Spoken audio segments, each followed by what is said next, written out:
अधिक चर्चा करवा प्रतिनिधि ज्योति प्रकाश दास आम सहित जोड़ी होती। ज्योति प्रकाश एक भिन्न अनुभूति आपण मैंने जितेबाला राति सारा विधानसभा चली विश्वविद्यालय संशोधन बिल राज्य राजपथ प्राधिकरण बिल पारित होती। लंबा वितर्क आलोचना भितर पारित होकर अनिर्दिष्ट काल गृह को मुलतवी रखागला।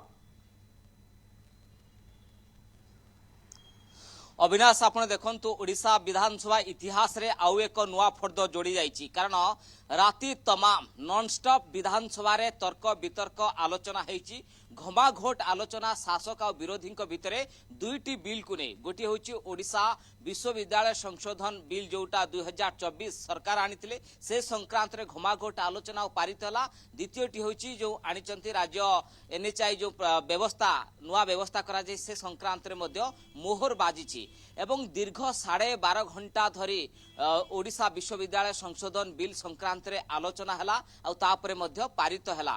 तेणु आज 7:03 ने विधानसभा गृह कार्य सरिला। गतकाली 10:30 सकाळ आरंभ होइतला। पाखापाखि आपण देखिबे 20 घंटा धरी विधानसभा चलिला एवं शेष थर पाई 2003 रे जेतेबेले तत्कालीन नवीन सरकार थिले सेतेबेले नवेम्बर 11 तारिख रे ओडिशा पुलिस बिल आसीतला। सेतेबेले 16.5 घंटा धरी विधानसभा रे वितर्क हेतिला। ये थिला सबुटु हाइस्ट। तापर होची 2025 आज जो घटना घटला दुईटी बिल पारित होला। ए संक्रांत रे चर्चा करबा आम सहित सरकारी दल मुख्य सचेतक सरोज बाबू मध्य अछंती। सरोज बाबू गोटे नुआ अनुभूति आपण माने नेले आपणक सरकार जे राति तमाम आलोचना हला विरोधी को सुजोग देले वितर्क करबा पई। देखो एटा हमर ओडिशा विधानसभा रे निश्चित भाव रे ऐतिहासिक रहइबो। आउ आमे जो यूनिवर्सिटी बिल आसीथिला 2024 आज ताको घमाघोट डिस्कशन होला परे 12.5 घंटा पूरा लगिला। 12.5 घंटा पर पारित हला। आउ आमे भी आ गोटे बिल पास कलु जोटा कि हमर Odisha highway authority state highway authority गोटे नुआ बिल आनिलु सेटा मध्ये पास हला। तेणु एटा गोटे अनुभूति थिला हमर नुआ मेंबर मान को विशेष करी असेंबली रे विरोधी दल विशेष करी कांग्रेस जो अशांति वातावरण सृष्टि करतले से माने अनुपस्थित रहिले। हमर प्रमुख विरोधी दल बिजु जनता दल उपस्थित रहिले आलोचना रे भाग रहिले। सबु जिनस पुंखानुपुख भाव रे आलोचना है कि सरोज बाबू राति तमाम आपण माने रहिले मुख्यमंत्री आपनकर साथ देले आलोचना हला केमती अनुभूति थिला जे आपण गतकाली 10:30 रु गृह कार्य माने परिश्रम अधिक थिला ता भितर केमती आपण एते समय बितेले हाउस रे। देखंतु मु धन्यवाद देवी माननीय मुख्यमंत्री श्रीयुक्त मोहन माझी को से भी रहिले विधानसभा परिचालना संगे संगे निजे उपस्थित रहिले। आउ आम लगे गोटे प्रेरणा एटा गोटे अनुभूति भितर सब प्रकार व्यवस्था थिला। आम मझे मझे आमर चाह जलखिया भी मिलूला आम डिनर व्यवस्था भी करूँ तो समस्ते खाइलु उपस्थित हेलु। जो मेंबर माने भी नथिले समाने समस्ते आसिक उपस्थित हेले राति 1-2 भी।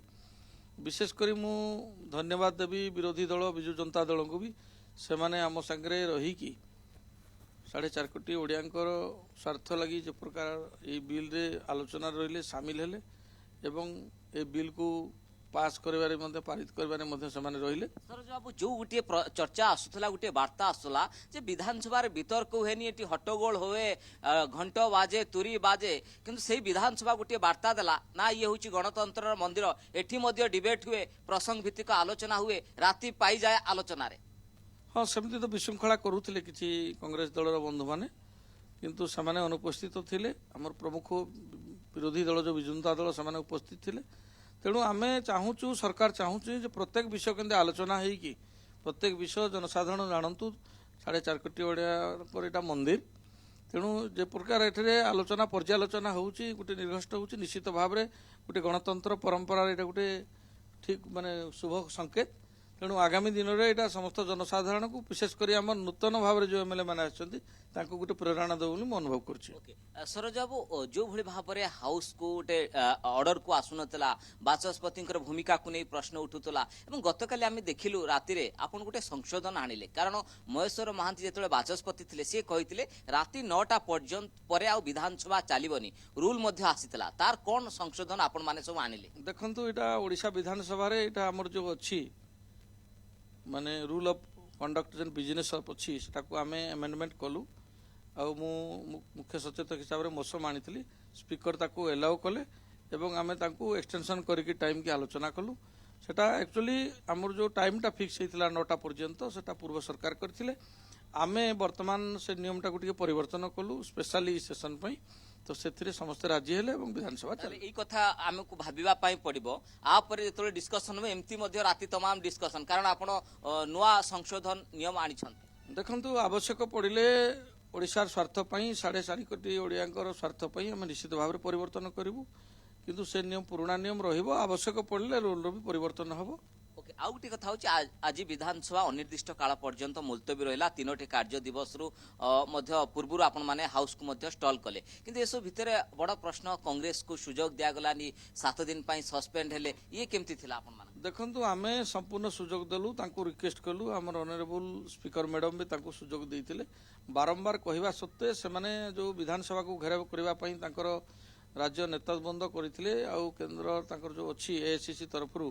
से माने जानी शुणी हाउस को स्टॉल करुले तेणु आम बहुत सुजोग देलु सुजोग देला जो विशृंखलता आचरण कले आम बाध्य होकर सस्पेंड कलु से आमर शासक दलर कौन भूमिका नाला से माने जानी शुणी ये सब परिस्थिति सृष्टि करथिले बहुत बहुत धन्यवाद सरोज बाबू आपनकर आलोचना पे आम सहित सरकारी दल मुख्य सचेतक गृह विषय अवगत करुले अविनाश जेहेतु 5 तारिख एप्रिल 5 तारिख पर्यंत हाउस चली था जेहेतु राति तमाम पूरा डिबेट चलला आज 7:03 हाउस सरीला एवं हाउस को मध्य अनिर्दिष्ट काल मुलतवी करा जायछि अर्थात बजेट सेशन मध्य संपूर्ण भाव में सरी जायछि एवं फेब्रुआरी 13 तारिख रे फर्स्ट फेज रो अधिवेशन आरंभ होइतिला द्वितीय फेज मध्य मार्च 7 तारिख रु आरंभ होइतिला एवं तीनोटी कार्य दिवस पूर्व मध्य हाउस को मध्य बंद करा जायछि किंतु एसो भितर देखिबे एई जो चलित बजेट अधिवेशन बेस चर्चित थिला बेस रोमांचकर थिला निश्चय ज्योति प्रकाश चर्चित अधिवेशन रोमांचकर आ गोटे दल को संपूर्ण भाव में निलंबन करा जायतिला समानकु यथेष्ट सुजोग दिया जायतिला किंतु समाने